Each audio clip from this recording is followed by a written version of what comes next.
so you can probably tell by my voice that I'm a little bit ill at the moment. So instead of being out doing an adventure, I decided I was going to make this video. I've kind of had it in mind for a little while. Last time I went out backpacking with my buddy Jason, there was rain in the forecast.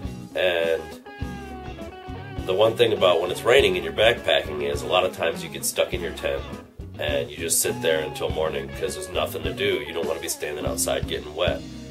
Well, I decided to plan in advance for that situation, and there was a few ideas I came up with that helped that. One, I camped in a hammock under a tarp instead of camping in a backpacking tent.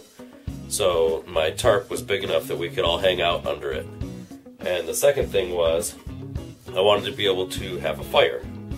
And an idea popped into my head for an emergency fire starter, because I feel like most of the emergency fire starters that everybody makes videos about, they're a good fire starter for most scenarios, but if things are soaking wet, or if you're going hypothermic, or if you're losing feeling in your fingers, they're going to be really difficult to manipulate. And I got a whole bunch of fire starters here that I'm going to point out and talk about real quick, but the one that I really want to show you is the thing that I came up with for a really good emergency fire starter that I think is a good idea to carry when you're hiking in low temperatures close to freezing where you're likely to be wet, and when you're hiking in freezing temperatures where there's snow on the ground, just for safety's sake.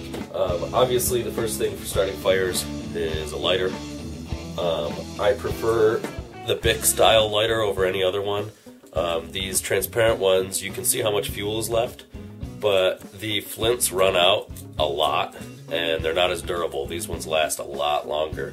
Take it from a kid who used to play with lighters when he was a kid.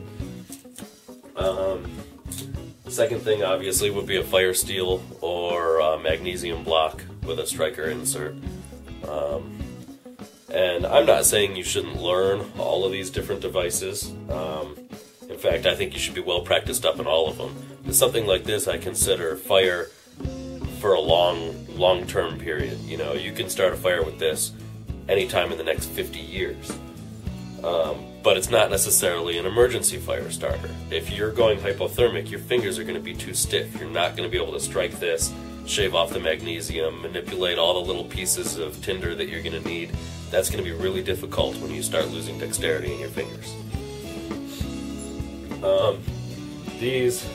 I call these Aunt Mary's fire starters because my Aunt Mary told me about them. This is basically sawdust in a little piece of egg carton with wax, melted wax dumped over it. And you can light this and it'll sit in the bottom of a fire and burn for 15 minutes. It's a great way to start a fire. This is my version of it. Instead of having sawdust, it's just a rolled up piece of cardboard that works as a wick. And this will burn for just as long. They're pretty incredible. If there's interest in some of these, you know, if people ask questions on how to make them, maybe I'll make videos later on how to make these things. This is Nut and Fancy's favorite, the trioxane. You know, this is good, but it costs money and it's harder to find. So, yeah, I think these are good. And this is more of an emergency fire starter than any of the rest of these because it's easy to light this with just a spark. But if all of your wood's wet, it's still going to be pretty difficult to get your fire going quickly when your hands are freezing. So that brings me to my invention, the thing that I came up with. And that is, this is a tin of Zippo lighter fluid, but this is not Zippo lighter fluid in this tin. This is charcoal lighter fluid.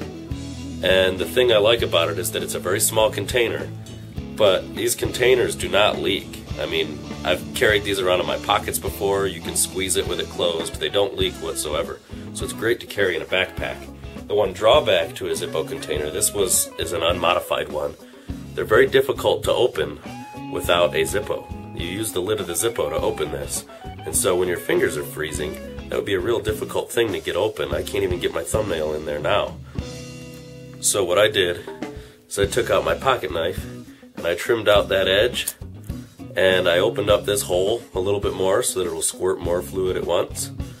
And the easiest way to refill this with something different, all it is you pry that lid off. There's no screw top or anything. You just pry it off with a knife, fill it up with whatever you want, and it pops right back on there and makes a real great seal and does not leak once it's on and closed.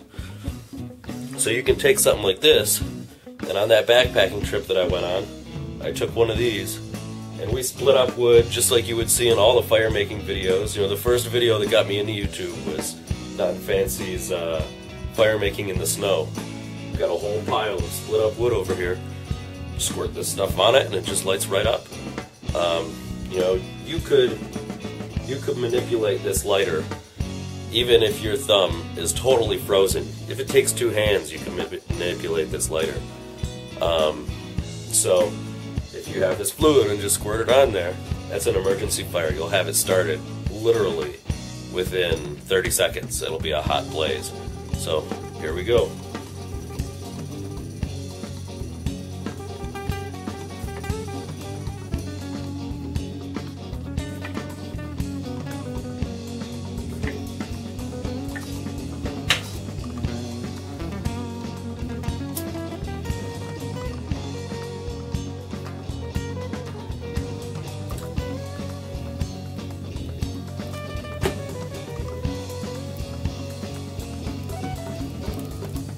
I don't care if that wood's wet, there is no way that fire is going to go out.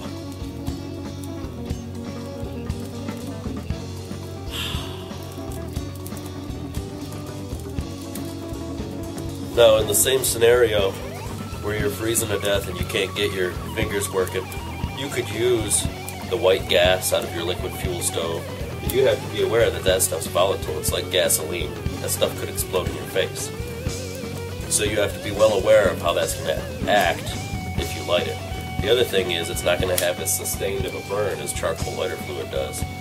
Now, the one thing I will say is that having all of these other methods, knowing how to use all these other methods is a good idea. And this Zippo fluid, it's an emergency fire starter.